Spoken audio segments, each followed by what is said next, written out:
31শে December রাত্রি, পৃথিবীর বুকে এক কালো অধ্যায়ের নাম। এ রাতকে কেন্দ্র করে পুরো বিশ্ব যেন পাপাচারের এক অশ্লীল জগতে প্রবেশ করে। রাত 12টা বেজে ওঠার সাথে সাথে আতশবাজির বিকট আওয়াজে কেঁপে ওঠে পুরো দেশ। মুহূর্তেই ভুলে যায় আশেপাশে থাকা অসুস্থ মানুষগুলোর কথা।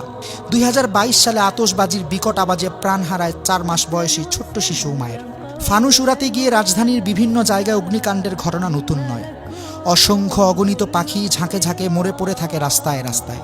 কে নেবে এর দায়? গল্পটা এখানেই শেষ নয়।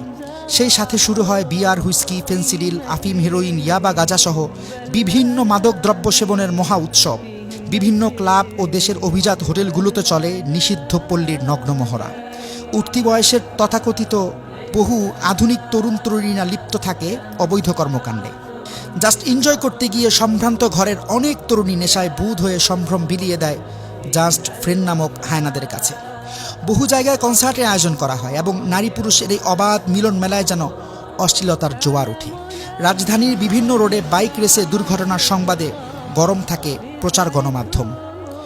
বড় অবাক লাগে। প্রতিবাদ তো দূরের কথা, কথিত সুশীল সমাজ তখন মুখে কুলুপ এঁটে বসে থাকে।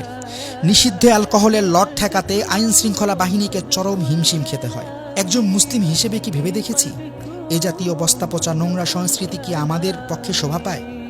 ইসলাম তো বটেই, এমনকি একজন সুস্থ বিবেকমান কোনো ব্যক্তিও এই জাতীয় চরিত্র বিধ্বংসী উদযাপনকে মোটেও সমর্থন করতে পারে না।